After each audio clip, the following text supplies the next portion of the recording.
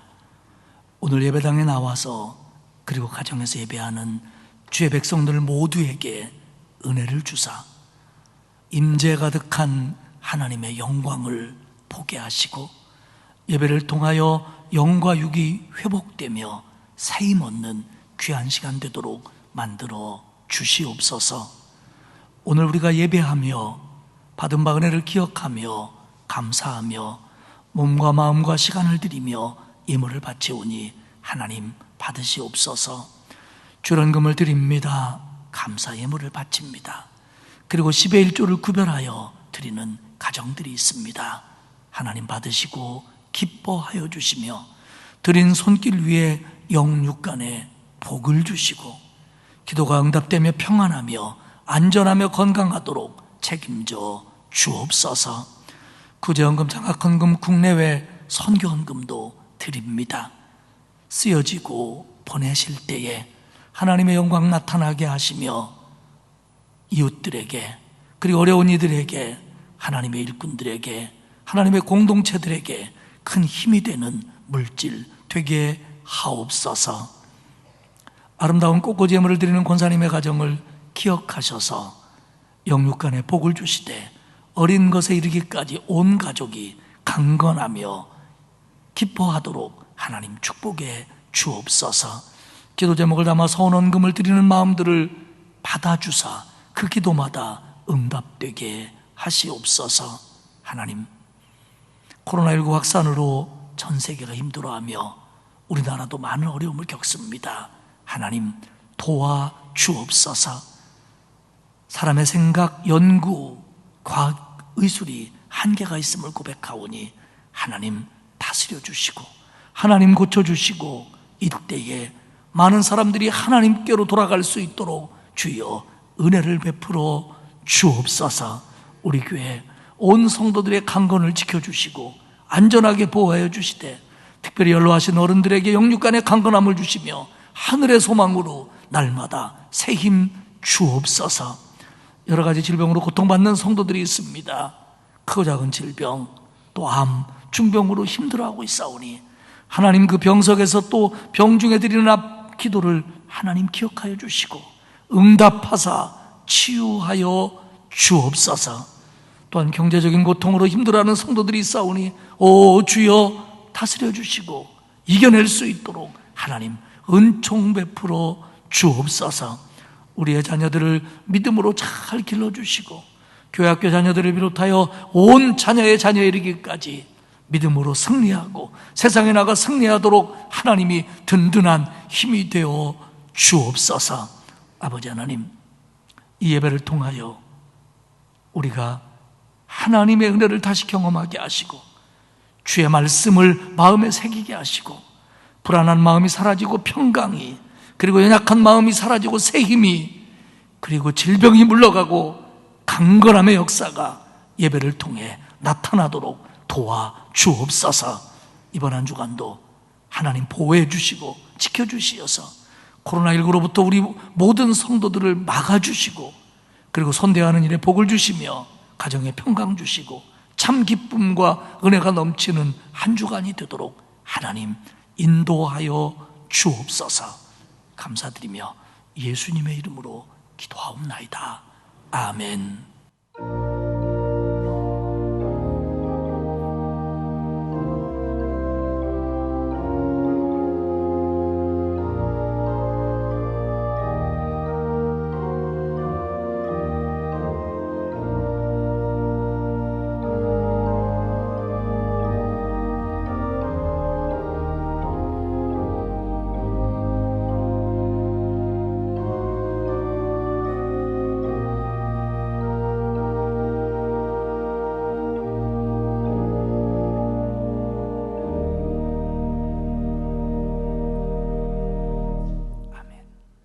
오늘 우리에게 주시는 하나님의 말씀은 시편 77편 5절에서 11절까지 말씀입니다.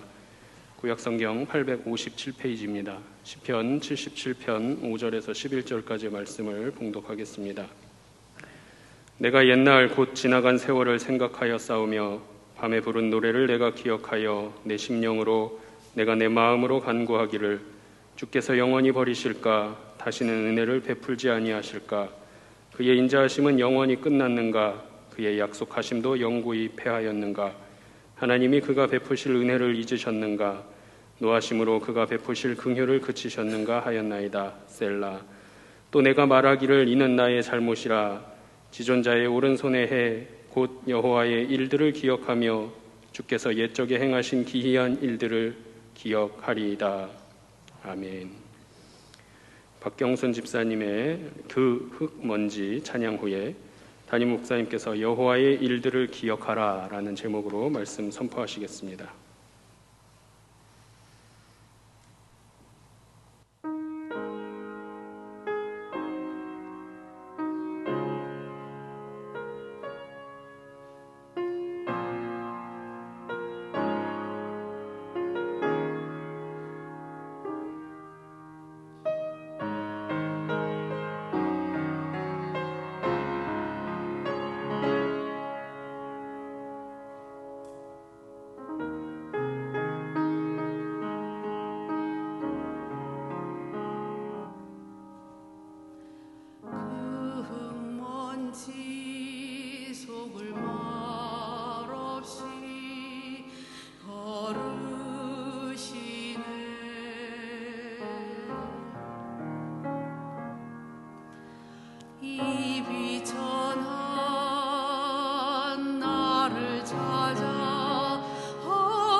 은혜스러운 찬양 고맙습니다. 추석 명절은 잘들 보내셨는지요? 명절 이후에 코로나 확진자가 많아져서 걱정이 좀 많습니다. 우리 성도들 더 기도하시면서 방역에 힘쓰시고 하나님께서 날마다 저와 여러분을 보호해 주시기를 축복합니다. 오늘은 시편 77편의 말씀을 중심으로 은혜를 나누도록 하겠습니다. 77편의 성경상 표제는 아삽의 시 인도자를 따라 여두둔의 법칙에 따라 부른 노래 이렇게 되어 있습니다. 이제 우리가 주일마다 시편을 보기 때문에 이런 표제들이 대략 무엇을 의미한다는 건 여러분들이 알고 계실 줄 압니다. 아삽은 다윗과 동시대의 사람으로서 성전에서 찬송하는 악사들의 수석이었습니다. 이 여두둔의 법칙, 이 부분에 대해서는 조금 해석을 달리하기도 하는데요.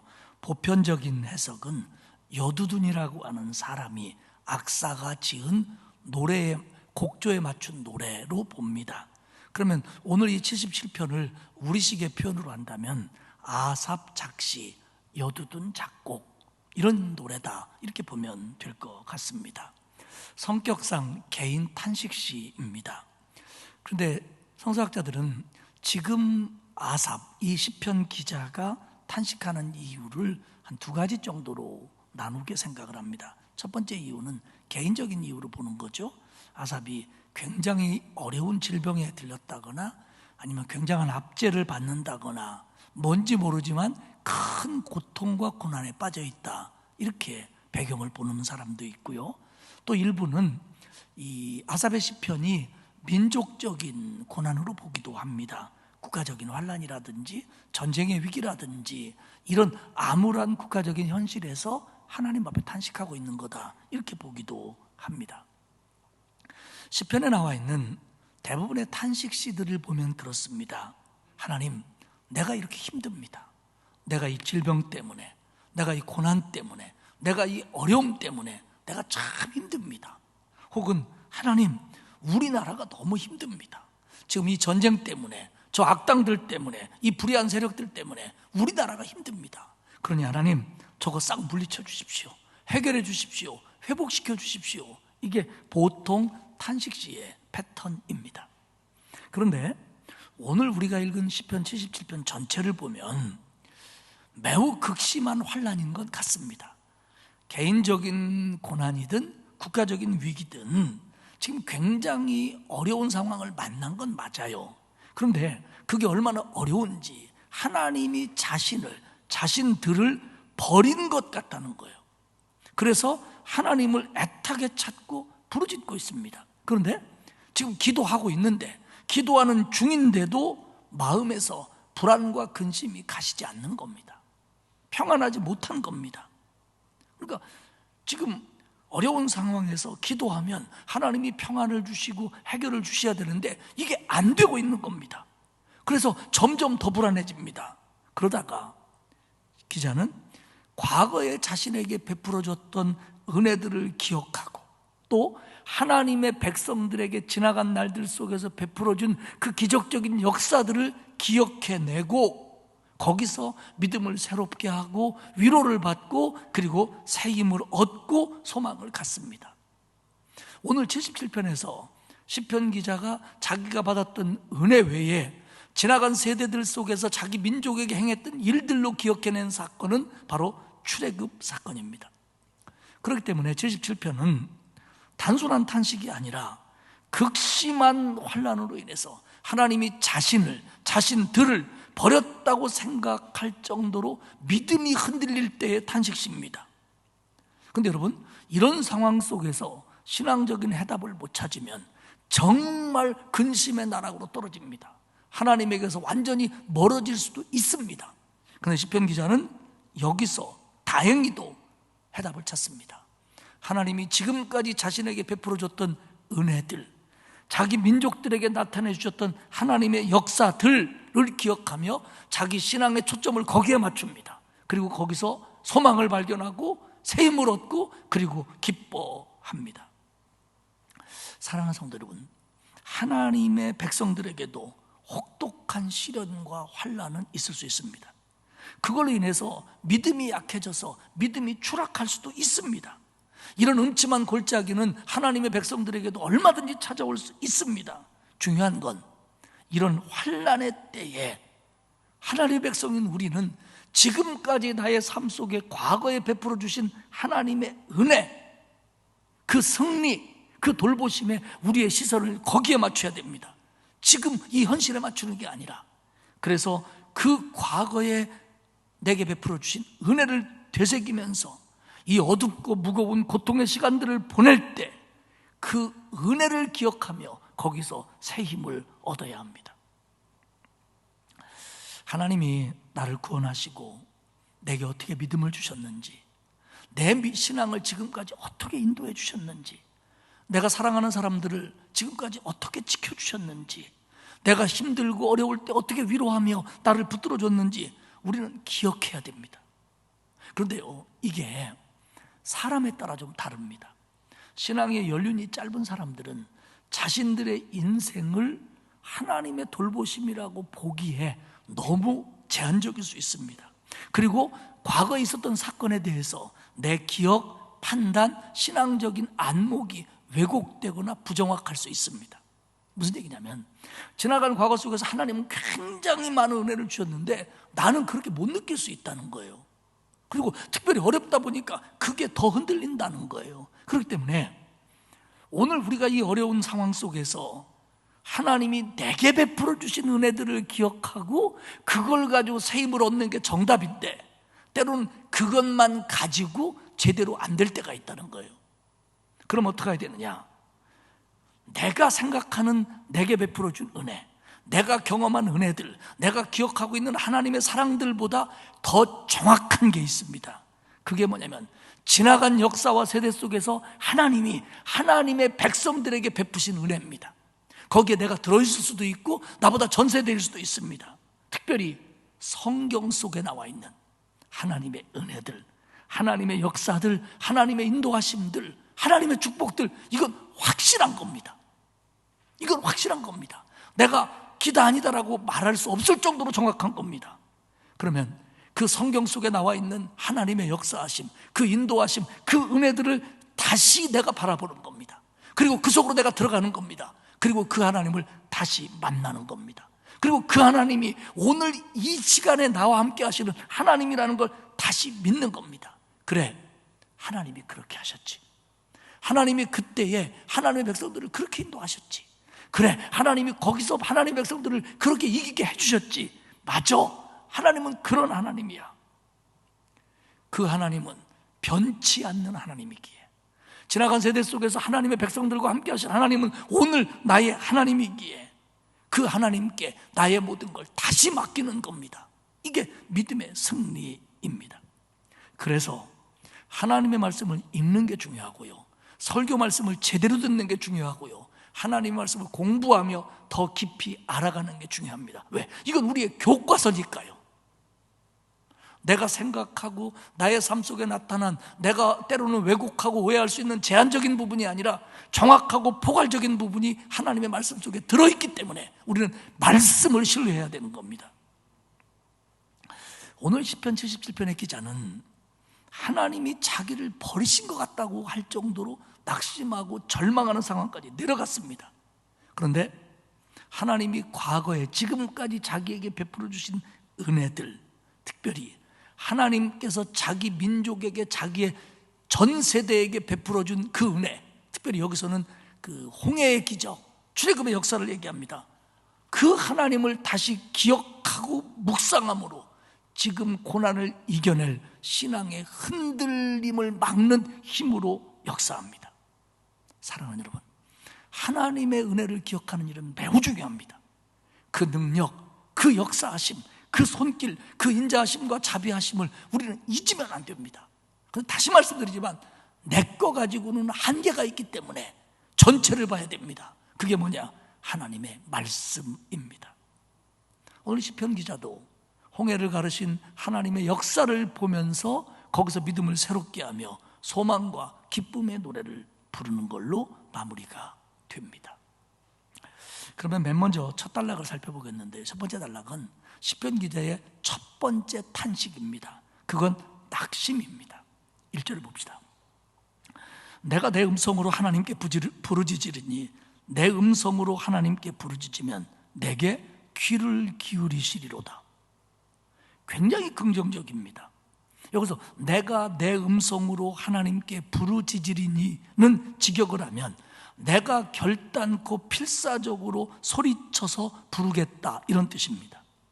결국 무슨 얘기냐면 내가 이렇게 필사적으로 하나님을 부르면 하나님이 나에게 응답하실 거다라는 확신입니다. 이렇게 의지를 가지고 기도하면 하나님이 들어줄 거야 라는 마음가짐을 표명합니다. 지금 시편 기자는 자기가 당한 환난들, 그게 개인적인 것이든 국가적인 것이든 간에 너무 힘들어서 하나님께 간절히 부르짖는 거예요. 2절에도 그 표현은 나옵니다. 2절을 볼까요? 나의 환난 날에 내가 주를 찾았으며, 내가 주를 찾았으며, 찾다. 이것은 잃어버린 짐승을 찾을 때, 잃어버린 소중한 물건을 찾을 때 거기에 집중하는 것을 의미합니다. 지금 내가 지금 꼭 필요한 게 있는데 찾는데 못 찾을 때 이거 환장합니다.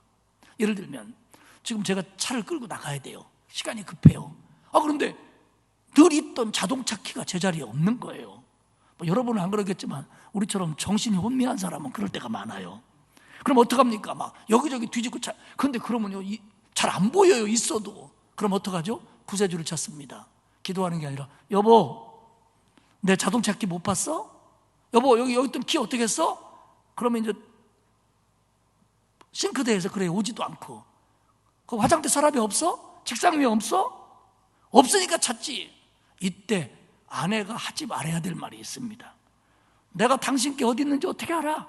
그런 게 잘 돼야지. 이거 하면 안 돼요. 그러면 이거 못 찾은 화가 그쪽으로 덤튀기로 쓰여지는 겁니다. 대부분의 현명한 아내들은 그때 같이 찾아줍니다. 싱크대에서 하던 일 다 멈추고 오로지 자동차 키 찾는 데만 전념합니다. 이 의미가 뭐냐면 내가 주를 찾았으며입니다. 다른 거 다 제쳐두고 다 막고 거기에만 집중했다는 겁니다.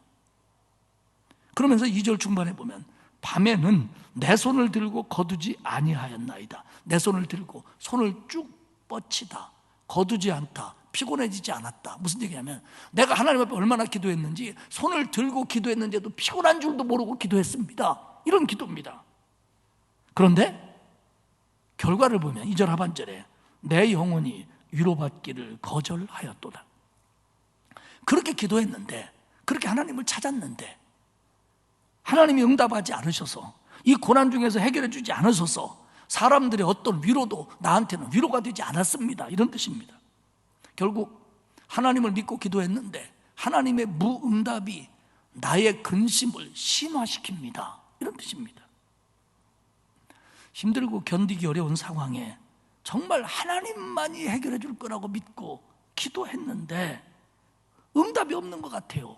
그러니까 더 힘들고 절망적입니다. 탄식은 이어집니다. 3절에 보면 내가 하나님을 기억하고 불안하여 근심하니 내 심령이 상하도다. 내가 하나님을 기억하고 하나님을 생각하고 하나님의 은혜를 기억하는데도 불안하여 근심합니다. 하나님의 은혜를 기억하는데도 내 마음이 평안하지가 않습니다. 하나님께 기도하는데도 근심이 사라지지 않습니다. 지금까지, 과거로부터 지금까지 자신에게 베풀어줬던 하나님, 그 은혜를 기억하는데 그 하나님이 지금은 응답하지 않는 것 같아서, 오늘은 역사하지 않는 것 같아서 더 초조하고 불안해지고 있다는 겁니다. 하나님을 생각하고 하나님께 기도하면 나아질 줄 알았는데 오히려 그것이 더 나를 고통스럽게 만듭니다 라는 의미입니다. 4절을 볼까요? 주께서 내가 눈을 붙이지 못하게 하시니 내가 괴로워 말할 수 없나이다. 내가 이렇게 고통스러워하는데 하나님이 응답하지 않으셔서 불안한 마음, 낙심하는 마음에 나는 잠을 이룰 수가 없습니다. 이런 탄식입니다. 5절과 6절은 자신이 과거에 하나님의 은혜 가운데 살았다고 여겨지는 날들을 생각합니다. 5절에 보면 내가 옛날 곧 지나간 세월들을 생각하며, 6절에 보면 밤에 부르는 노래를 기억하며, 내가 이 고통이 오기 전에 하나님의 인도하심을 피부로 느꼈을 때, 하나님께 감사하며 찬송하며 살았을 때를 기억해 보니 괴로움만 큽니다. 하나님께 탄식해요. 기도도 해봤고 은혜도 기억했고 생각도 해봤지만 지금이 너무 고통스러워서 하나님이 응답하지 않기 때문에 불안하고 낙심하고 괴로울 뿐입니다 라고 탄식을 합니다.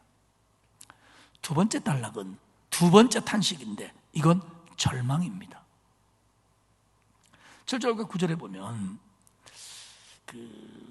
자신이 지금까지 하나님의 인도하시는 삶 속에서 은혜도 받았고 하나님의 인자하심도 삶 속에서 경험을 했고 하나님의 약속의 말씀도 붙들었고 하나님의 긍휼도 체험하면서 살아온 사람이라는 걸 말해줍니다. 하지만 지금은 이런 은혜가 다시 자신에게 임할 거라는 확신이 없어요. 7절을 볼까요? 주께서 영원히 버리실까? 다시는 은혜를 베풀지 아니하실까? 지금 자기 마음속에서 그런 의문과 의심과 갈등이 생기는 거예요. 지금 하나님이 지금까지 자기를 인도하신 것들을 생각하면 생각할수록, 묵상하면 묵상할수록 이런 마음이 더 드는 거예요. 이런 질문들이 생기고 이런 의문이 생기는 걸 자신이 막을 수가 없는 거예요. 지금까지 믿어왔던 것, 지금까지 붙들었던 것들에 대한 확신이 흔들리는 거예요. 그렇게 죽겠는 거예요. 지금 의문이 생기는 거예요. 하나님께서 영영히 버리실까? 하나님이 나를 버리신 건 아닐까? 하나님이 나를 버리시는 건 아닐까? 여기서 버리다라고 하는 이 단어 히브리어 자나는 무슨 뜻이냐면 환난과 고통을 당했을 때 성도가 하나님에 대해서 느끼는 감정입니다. 그러니까 지금 너무 어려우니까 자기가 하나님에 대해서 느끼는 감정이 감사나 기쁨이 아니고 하나님이 나를 버린 거 아닐까? 이런 마음이 든다는 거예요. 정답은 물론 노입니다. 아닙니다. 내가 그런 생각이 들어도 하나님이 나를 버린 건 아니에요. 아닙니다. 그런데 지금 너무 어려우니까, 응답이 안 되니까 하나님이 나를 버린 거 아닌가? 라는 의심이 든다는 겁니다. 시편 기자만의 의심이 아니에요. 성경 속에 보면 많은 하나님의 사람들이 이런 것에 대해서 의심을 품거나 혹은 의심까지 안 돼도 의문을 품었던 적이 많습니다. 또 백성들도 그렇고요.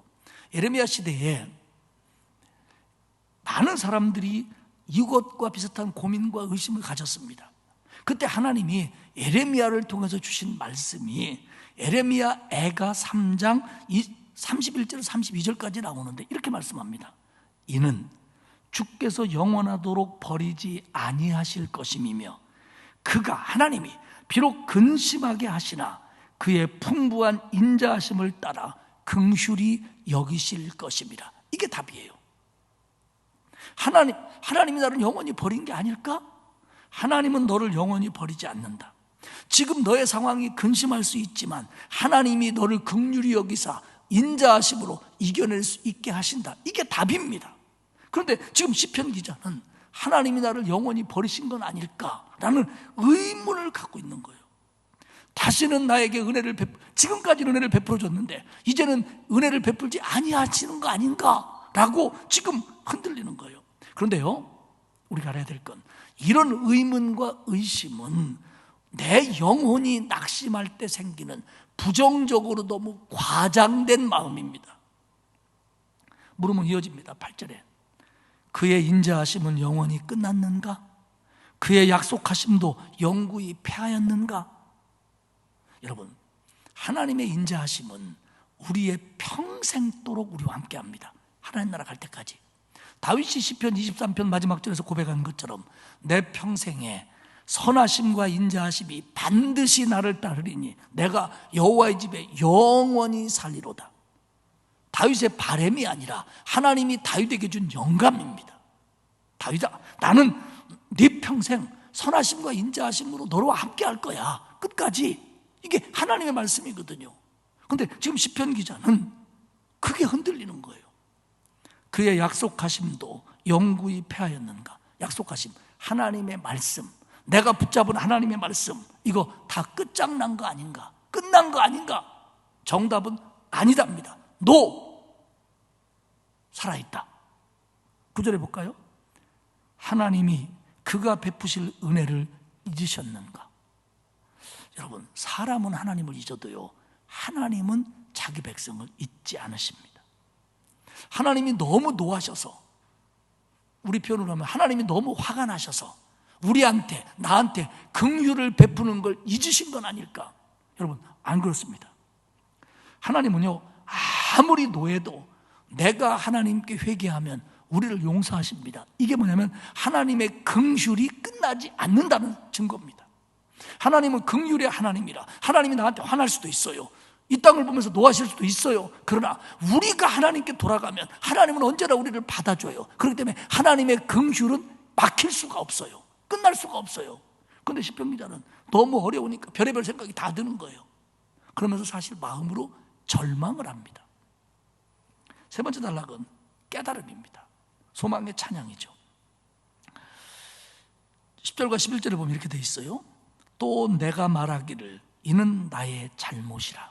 나의 잘못이라. 이 잘못이라는 말은 연약함이다, 죄다, 상처다, 이렇게 번역할 수 있어요. 그러니까 뭐냐면 내가 이렇게 생각하는 거, 지금 하나님의 인자가 끝났다, 긍휼이 막혔다, 은혜가 끝난 거 아닌가, 하나님이 나를 버린 거 아닌가라고 생각하는 것은 나의 잘못이라, 나의 연약함이라, 내 영적인 병 때문이다, 이렇게 깨달아요. 물론 9절과 10절 사이에는 시간의 간격이 있었을 겁니다.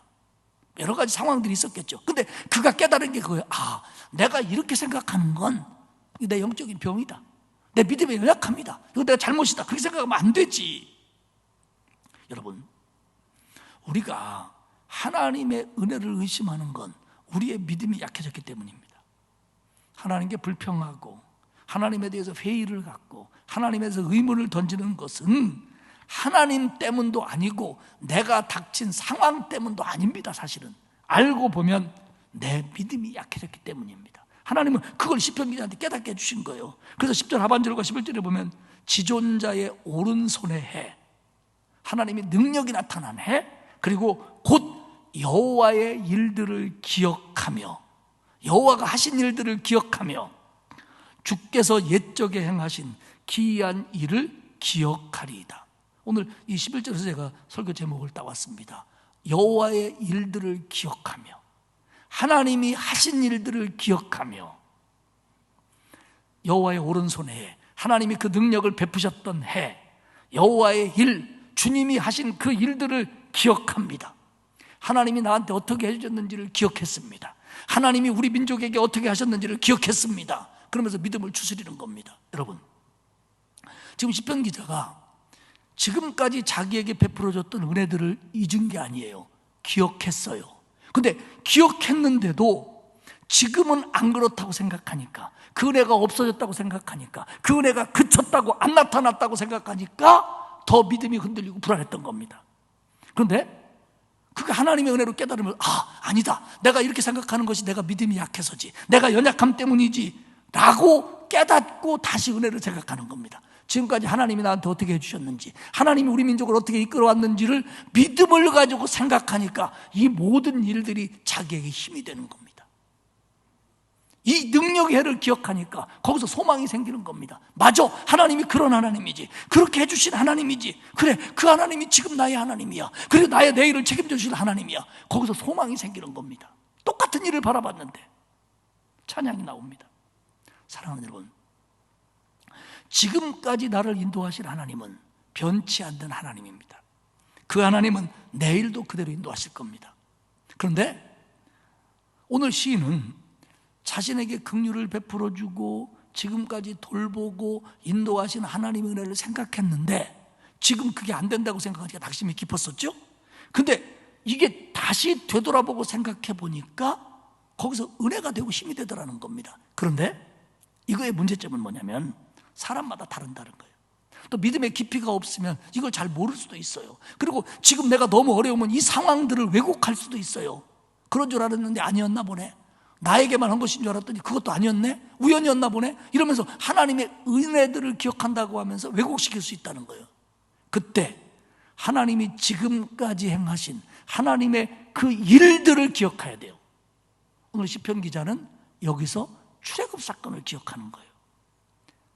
물론 이 시편 기자는 출애굽 사건 당시에 있었던 사람은 아닙니다. 역사적인 시간이 좀 흘렀죠. 근데 그걸 말씀을 통해서 배우고 신앙을 통해서 배운 거예요. 그래, 우리 민족이 출애굽할 때, 홍해가 길을 막았을 때, 다 끝났다고 낙심할 때 하나님 거기가 길을 내셨지. 그래, 그 하나님이요, 맞아. 그러면서 힘을 얻는 겁니다. 그러면 우리에게로 돌아와 봅시다. 지금 내가 상황이 너무 어려워요, 힘들어요, 고통나요, 눈물 나요. 그때 하나님이 지금까지 나한테 어떻게 해줬나를 기억해야 돼요. 어떻게 나를 택하셨는지, 나한테 믿음 주시고 하나님의 사람으로 길러주려고 하나님이 얼마나 기다리시면서 늘 용서하고 긍휼을 베푸시고 지금까지 어떻게 인도하셨는지를 기억해야 돼요.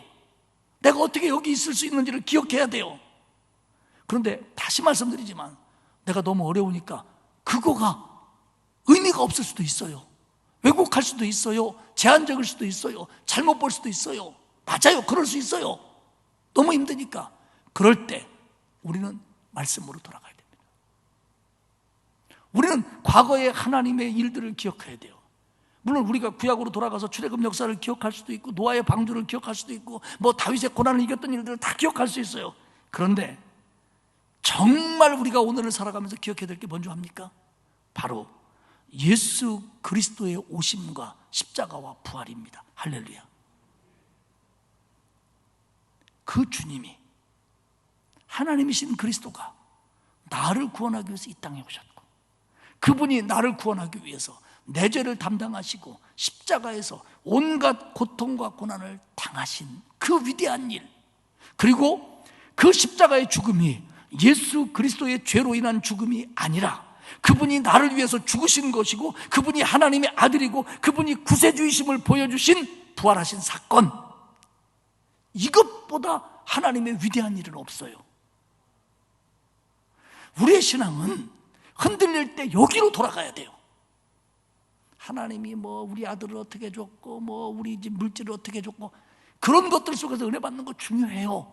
기억하면 좋아요. 그런데 그 아들이 잘 될 때는 그 은혜가 기억했다가 그 아들 때문에 속 썩고 있으면 이 은혜가 안 같아요. 물질 잘 나갈 때 하나님의 은혜에 감사했는데 지금 어려우면요, 그 은혜 같지가 않아요. 흔들려요. 왜곡될 수 있어요. 그때 우리는 근본적인 것으로 돌아가야 돼요. 지금 아삽이 홍해로 돌아간 것처럼 우리는 예수 그리스도의 십자가로 돌아가야 돼요.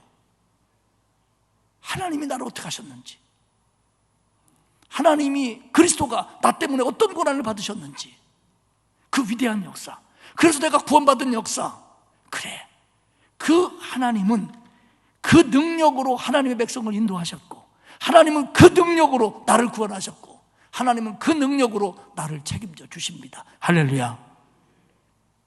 그래서 13절에 이렇게 고백합니다. 하나님이여, 주의 도는 거룩하시오니 하나님같이 위대하신 신이 누구오리까? 주의 도는 거룩하시오니, 주의 도, 하나님의 길, 하나님의 방식, 하나님의 다스림, 하나님의 역사하심입니다. 내가 다 모른다고 할지라도 하나님의 도는 거룩합니다. 하나님이 인도하시는 방법은 맞습니다. 그러니 나는 거기서 힘을 얻습니다. 그리고 이제 16절에서 19절까지는 홍해를 가르신 기적을 은유적으로 표현을 합니다. 16절에 보면 뭐 하나님이 물들이 주를 보았습니다. 물들이 주를 두려워했습니다. 홍해의 물들이 의인화해서 그때 하나님의 능력을 봤다는 거예요. 그러면서 쭉 보면 뭐 폭풍우가 휘몰아치고 천둥이 치고 번개가 번쩍이고 낙뢰가 지치고 흔드는 이 능력, 하나님의 능력은 이렇게 위대합니다. 하나님의 능력은 이렇게 대단합니다. 하나님은 그 능력으로 우리 백성을 인도했습니다. 하나님은 그 능력으로 나를 구원하셨습니다. 여기서 시편 기자가 믿음을 얻는 겁니다. 그러면서 20절의 마지막에 이렇게 결론을 내립니다. 주의 백성을 양떼같이 모세와 아론의 손으로 인도하셨나이다. 하나님이 모세와 아론을 통해서 하나님의 손으로 하나님의 백성을 양떼처럼 인도하셨습니다. 그 하나님이 나도 책임져 주시고 인도하실 줄 믿습니다. 사랑하는 성도 여러분, 하나님의 백성들도요, 세상을 살면서 고난을 당합니다. 큰 죄를 진 것도 아닙니다. 큰 잘못을 한 것도 아닙니다. 신앙생활을 한다고 했는데 고난이 찾아올 수 있습니다. 질병이 찾아오기도 하고요, 경제적인 어려움이 오기도 하고요, 실패할 수도 있어요. 자녀나 가족들 때문에 눈물을 흘리며 가슴을 칠 때가 한두 번이 아닙니다. 그때 기도해도 응답되지 않는 것 같고 단시간에 상황이 나아지지도 않습니다. 이런 일들이 계속되면 이제 믿음이 흔들리고 의문이 생기는 거예요. 아니, 하나님이 내 기도 들어주신다며, 복을 주신다며, 근데 이게 뭐야? 왜 일들이 계속되는 거야? 의문이 생깁니다. 하나님이 내 기도를 안 들으시는 걸까? 지금까지 은혜 주셨다고 하는데 그 은혜가 이제는 끝난 건가? 하나님은 나를 잊으시는 것은 아닐까? 이런 마음이, 그러다 보면 지금까지 하나님과 살아온 날들의 의미가 없어지는 거예요. 하나님이 이렇게 베풀어준 은혜마저도 의심이 가는 거예요, 이제. 그러면서 그 은혜들을 과소평가하기 시작하는 거예요. 그러다 보면 나는 더 실망하고 낙심하고 불신앙의 늪으로 점점 빠져들어가는 겁니다. 이때 우리는 하나님의 은혜를 기억해야 됩니다. 하나님의 일들을 기억해야 됩니다. 두 가지라고 그랬죠. 하나는 내게 베풀어 주신 은혜를 정확하게 판단해야 돼요. 하나님이 나를 어떻게 믿음으로 이끌어 주셨는지, 어떤 은혜를 주셨는지, 지난번에 아플 때 어떻게 고쳐주셨는지, 지난번에 내가 그놈 놓고 기도할 때 어떻게 응답하셨는지, 내가 그 문제 속에서 어떻게 하나님의 도움을 입었는지 우리는 기억해야 돼요. 그런데 이게 내 상황이 어렵다 보니까 이 부분을 정확하게 못 볼 수도 있어요. 그럴 때 우리는 하나님의 더 크신 역사가 있는 말씀으로 돌아와야 돼요. 아삽은 출애굽으로 돌아갔고 우리는 예수 그리스도의 오심과 십자가와 부활로 돌아가야 돼요. 왜? 이건 틀림없는 거니까. 이거는 내가 평가할 수 있는 일이 아니니까. 이 분명한 하나님, 그래, 내가 지금 크고 작은 고난을 당한다고 그래서 이걸 의심하면 되나? 이걸 붙들어야지. 주님이 나를 위해서 어떻게 하셨는데, 주님이 나를 위해서 어떻게 하셨는데, 어떤 능력으로 나를 구원하셨는데, 그 능력에 하나님이 나를 인도하시는데, 지금 나와 함께 하시는데 내가 여기서 왜 흔들리나? 사람도 마찬가지입니다, 여러분. 그 아내나 남편이요, 나이 들어가면 참 제 얘기하는 거 아니에요? 참 막 보기 싫고 밉고 그러거들랑요, 좋았던 때를 기억하십시오. 좋았던 때를. 자식이 지금 속썩이면요, 그 자식 때문에 기뻐했던 때를 생각하십시오. 그런데요, 중요한 건 정말 그때는 이뻤는데 지금은 미흡게 변할 수 있어요. 근데 하나님은, 그때 좋으신 하나님은 지금 내가 어떻게 느끼든지 간에 좋으신 하나님입니다. 이게 좀 달라요. 나 옛날에는 제 아내한테 좋은 신랑이었어요. 근데 지금 조금 변했을지도 모르잖아요. 근데 하나님은 아니에요. 출애굽을 시킨 하나님은 지금도 힘이 쓰신 하나님이에요. 예수 그리스도의 십자가를 통해서 나를 구원하신 은혜의 하나님은 지금도 나를 붙드시는 하나님이에요.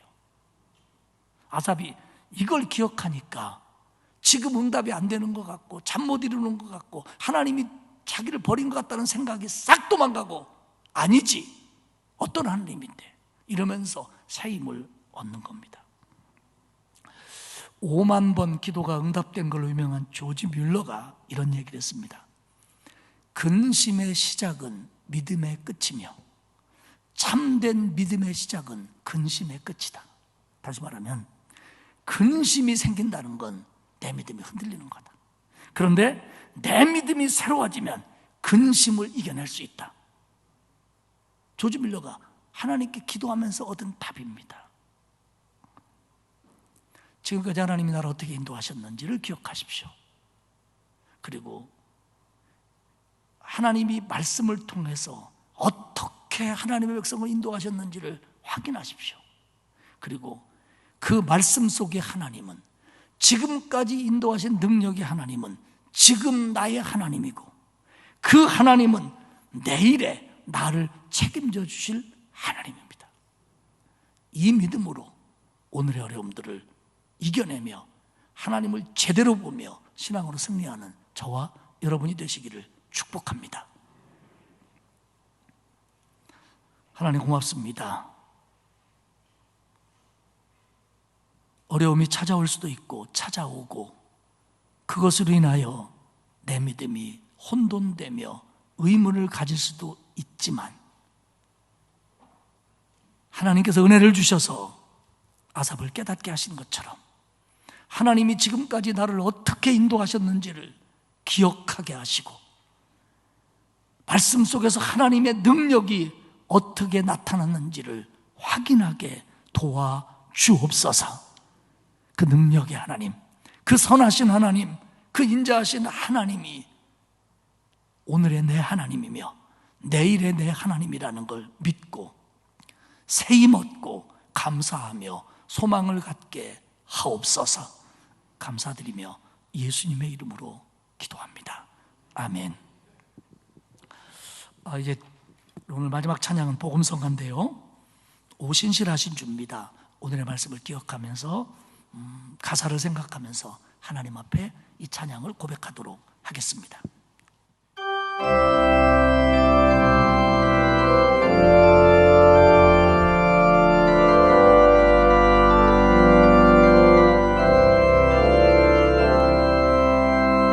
하나님 한 번도 나를 실망시킨 적 없으시고 언제나 공평과 은혜로 나를 지키셨네.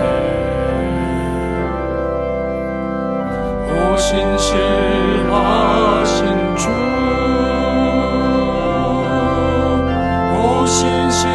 오신실하신 주, 내 너를 떠나지도 않으리라. 내 너를 버리지도 않으리라. 약속하셨던 주님, 그 약속을 지키사 이후로도 영원토록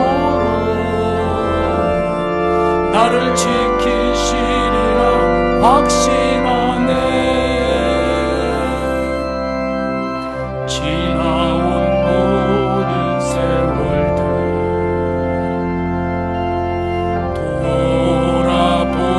돌아보아도 그 어느 것 하나 주의 손길 안 미친 것 전혀 없네.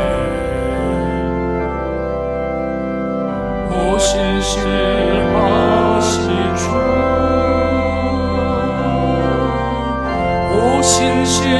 오신실하신 주,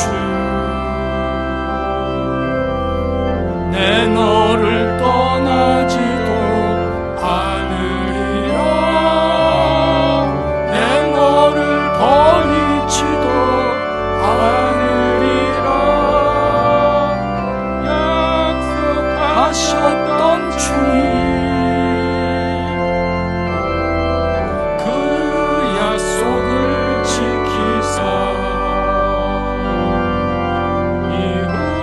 이후로도 영원토록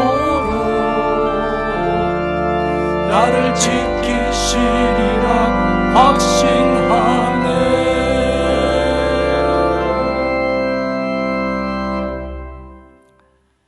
이제는 우리 주님 예수 그리스도의 은혜와 하나님 아버지의 넓고 크신 사랑하심과 성령님의 감화감동, 위로교통하시는 역사가 힘들고 고통스럽고 때로는 하나님이 침묵하시는 것 같은 상황을 만날지라도 의심하지 않고 의문 품지 않고 하나님을 기다리며 지금까지 베풀어 주신 은혜들을 붙잡고 이겨낼 것을 다짐하는 온 성도들 머리머리 위에와 그 가정과 자녀와 일터 위에와 그리고 우리 교회, 이 나라 위에 이제로부터 영원토록 함께 하옵시기를 간절히 축원하옵나이다. 아멘.